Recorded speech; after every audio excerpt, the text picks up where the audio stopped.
Thank you, Amaya. And yeah, I am Marta from the University of the Basque Country again.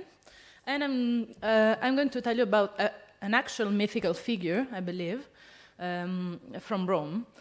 And this will be the actual overview of the presentation. We will discuss what is Pasquino, which is the mythical figure that I'll present. We will discuss its myth, his myth, and its representation in the media. We'll see some of his works up to today, and then we will question whether the myth is actually real or not, and who was actually Pasquino. And then we'll jump to the conclusions. But fear not, because first of all, I'll tell you what Pasquino is, or who he is.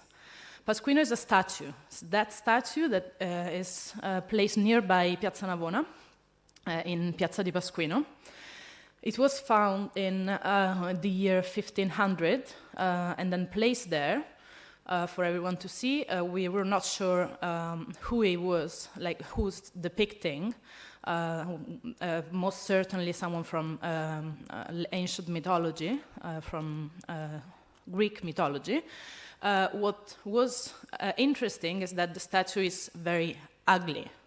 People say that, even academics and experts say that it's an abortion or a miscarriage of a statue, and that's why it's called Pasquino, because some very funny people from the neighborhood will think that, oh, it just really looks like this neighbor friend Pasquino, who was either a shoemaker or a Latin teacher, or anyone who was so ugly that he could be compared to Pasquino. And that's how the statue got his name. But later, people will start to post their satirical poems on Pasquino and claim that the writer of the poems was Pasquino himself, the statue, so that to do that in secrecy and not be charged with any consequence of their actions, because, of course, they were writing satirical poems against the Pope, who was ruling at the time. So Pasquino became a writer since the 16th century up to the 19th century. I will say that it's very well depicted in this movie of The Conspirators, directed by Luigi Magni, in which Pasquino is a shoemaker. He says that he's illiterate, but he's actually not, because he is Pasquino. He's the one writing these poems. And bear in mind that the poems were regarded as the voice of popular dissatisfaction. They were the voice of the poor people against the power and against the papacy and against the repression of the church state. The actor is Nino Manfredi. The movie is very nice. I really suggest you see that. He actually, in the movie, writes one Pasquinata. That's what it's called, a poem by Pasquino, by the statue or the shoemaker. So just to have an idea of what the tone of the satirical poems are. And this one from the movie, not an historical one, goes this way. Seeing the Pope on his throne, a foreigner asked, "This is the Holy Father, isn't he?" And the captain of the Swiss Guard answered, "A saint, no, but he sure is a father." And here, Pasquino, in the movie, is mocking at the Pope and saying that the Pope had sexual relationships with women and actually have children. So the fact that people would post this kind of pieces on the statue anonymously would shield them from consequences, because it just was the statue that wrote it. And we Romans do believe that. I mean, we never discussed it. I'd never discussed it until I actually read things from experts about it. So let's see some other works. When did Pasquino begin to write satirical poem? Actually, he started right away in 1501, but he bloomed in 1522 during the conclave appointing Adrian VI as Pope. which incidentally was notified that he was Pope while staying at the Portalon here in Vitoria-Gasteiz, so just go and visit it. It's a nice place, nice restaurant as well. So Pasquino really, really hated Adrian VI. He wrote tons of satires against him, so to convince people not to vote for him, because he didn't want him as a pope. He only lasted 1 year, but in that year he was fed up with Pasquino and wanted to throw the statue at the river. And one of the Pasquinatas that was written after the conclave, so when Adrian VI was already pope, is this one.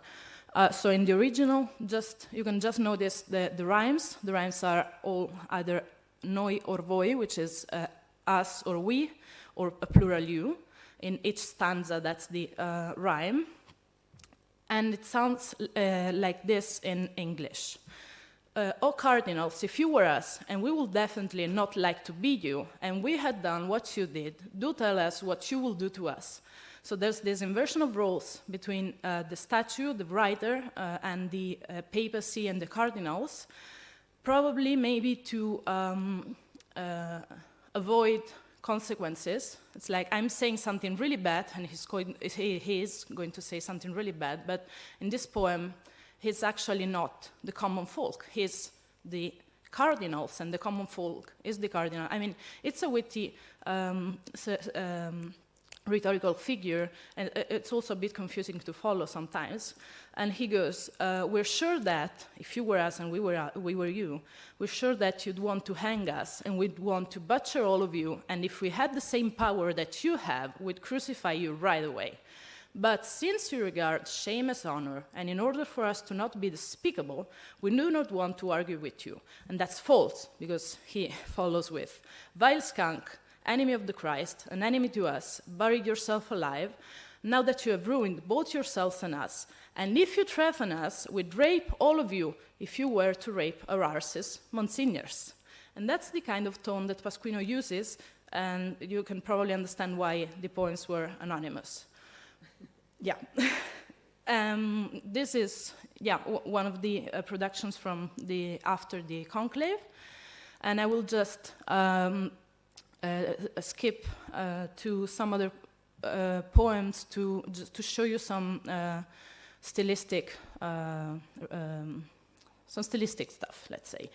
This one I'm not going to translate. I just want you to see that Pasquino uses the Paternoster prayer to end each stanza, and this is just the beginning. Each stanza of the poem ends with a part of the Paternoster, so it goes, I'm not sure how it goes in English, but Holy Father, you are in heaven, which is here, you are in heaven, yeah. Let it be sanctified your name. But in this poem, he distorts the whole prayer, making each part of the prayer signify something other. In this case, the original says, let it be sanctified your name, and in the stanza itself, the Spanish people are saying blasphemies in your name. So I think that's a witty rhetorical figure that just dismembers something holy to describe what's happening at the moment in the 16th century. Another one was that I found a few days ago. It's really interesting. It's a dialogue between all the cardinals gathered in Rome during another conclave. So many people from all Europe will just come to Rome, and the Roman person starts saying, bad-mouthing people from Florence, but then a Spanish person starts speaking, the one in bold. And who understands Spanish here? Oh, a few. Most people, okay, that's great. Phonetically, it says so, kind of. Calla e rabo quiero que me bese, cual se quiera por fuerza os prometa que han de hacer Santa Cruz aunque le pese. So Pasquino knows Spanish, and also does thefeo as well, because it's ther. But he also knows French. The Gallius person speaks French and Catalan, while he does not know Arabic or Hebrew, because that's just gibberish at the end of the poem. He cannot know everything. Yeah, I think that's an interesting part of his works. So we've seen some of his works. What is left? Right now, we have a lot of tourists coming and just leaving notes saying, hey, I've been here, or mocking at his friends, their friends. We have Roman people writing something and attaching them, posting them on the statue or on a table, on a board nearby the statue. And there's a website that stopped working in 2019 in which people could post their satirical pasquinate anonymously, just as if they were in real life, but it stopped working. So not much is left. Pasquino actually stopped writing after the papal temporal power ended in 1870. Yeah. So it's now time to question the myth. Again, we Romans totally believe that Pasquino was a shoemaker, or anyone from the neighborhood, any common person just like us, writing poems, satirical poems about the Pope and the cardinals. I never questioned it. So can we believe a shoemaker like Nino Manfredi in The Conspirators? He's actually called Cornacchia in the movie. To answer that, I want to show you another pasquinada, which is the first illegal pasquinada, the first satirical pasquinada, which is in Latin. And it translates the first from 1501, so right after the statue was uncovered, unveiled. The first sentence, it's three-way ambiguous. We do not know how to translate it exactly, because it could be either, I foretold that you will be an ox pope. An ox here is not a mocking, it's just the ox was the coat of arms. I don't know if you can say coat of arms, yeah. The coat of arms for the pope at that point, Alexander VI, yeah. So I foretold you that you will be an ox pope. I mean, you will be a pope. Or it could be translated as, I foretold you, O Pope, that you will be an ox. Or, I foretold you, O ox, that you will be Pope. I mean, that's already quite complicated. And then it goes, I foretell you that you die if you left Rome, and the wheel will follow the herdsman.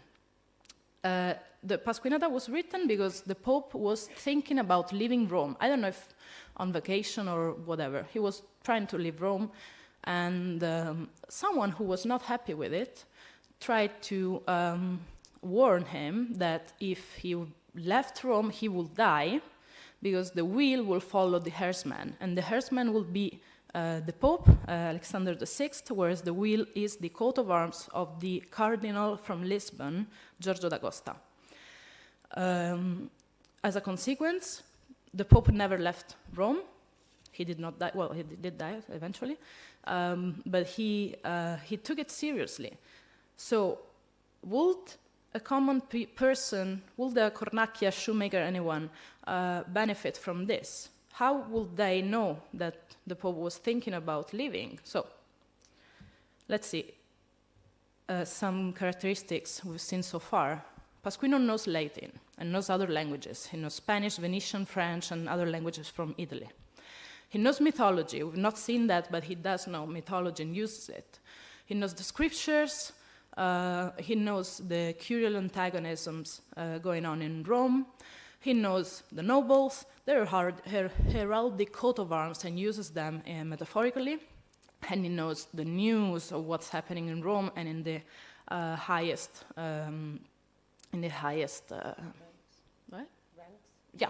ranks of the power. And stylistically, he uses metaphors and very witty rhetorical figures. So can we believe that a shoemaker or a Latin professor can make that, and will this person benefit from it? No, I think, well, everybody thinks that Pasquino was actually a poet on the payroll of some cardinals. So the myth is actually falling down. It was very sad for me to see the myth falling down and seeing that Pasquino is actually not the voice of the common people, the popular dissatisfaction of someone that is looking for us, looking for our best. No, it was some cardinal that was trying to either modify the conclave outcomes or to manipulate the Pope or to just mock at their opponents.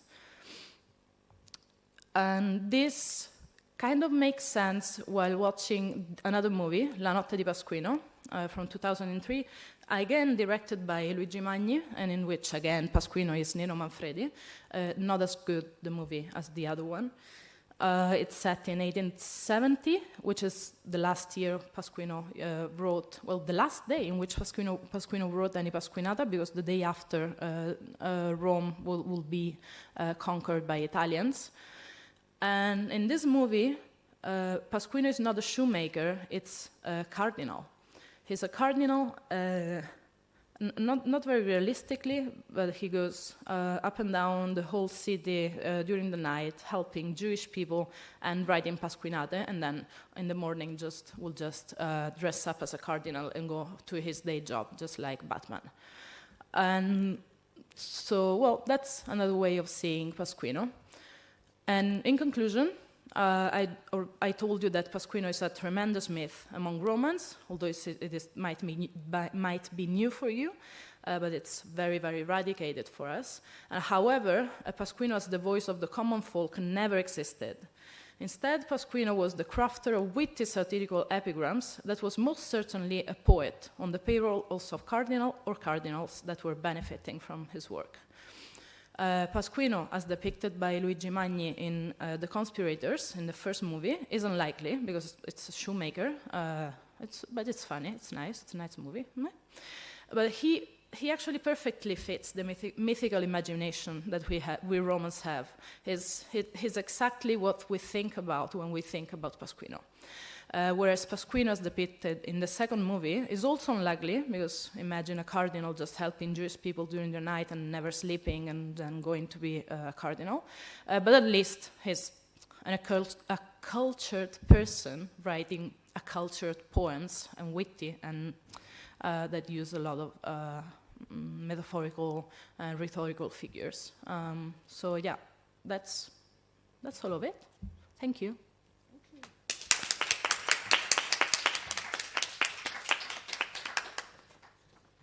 Thank you to both of you for these excellent presentations. Very, very interesting, both of them. Do you have any questions? Are there any comments? Here it is. Remember to push the red button. No, it should, excuse me. It should light up, right so. Oh, its batteries are low. Low, but hopefully we get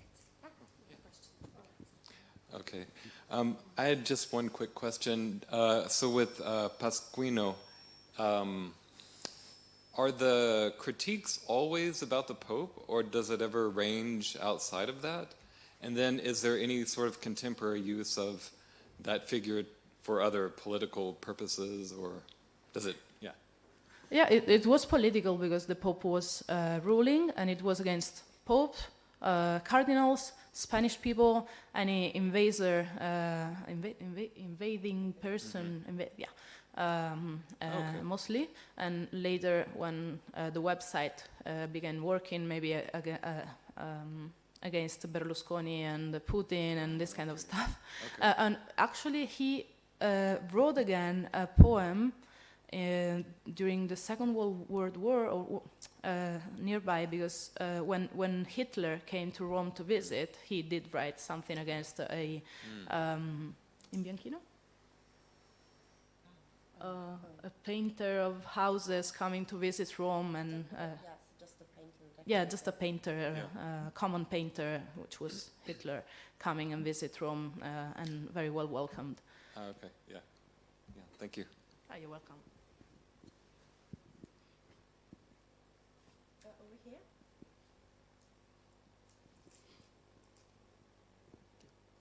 For Marta, this is more of a comment.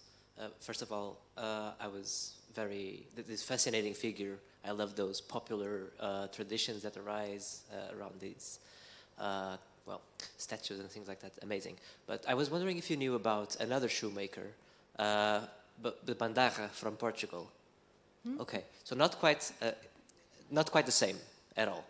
But when you said, "Can you believe a shoemaker?" It's written Bandarra with 2 R's. Baldarra. Yes. Baldarra. And so when you said, "Can you believe a shoemaker?" I immediately thought of Bandarra because it was an historical figure that lived in the 16th century, and he was a shoemaker, but he had an education, and he lived like not even in Lisbon, in the interior of the country or something like that. And he wrote a lot of prophecies, his interpretations of the Old Testament, things like that. He was persecuted by the Inquisition, and after he died, so this was the 16th century, and in 1580, the Portuguese king died in Morocco, Dom Sebastião, and we became ruled by the Spanish. And the prophecies of Bandarra became this kind of flagship of resistance against the Spanish rule. And so, just a parallel of political, political activism and resistance from a shoemaker. I found that very funny. And when the restoration of Portuguese independence happened in 1640, Bandarra was celebrated as this figure that had predicted, because the issue was that the body of the king was never found, and he predicted that the king would come back and save Portugal from the situation. Although he wrote before, it was interpreted as such.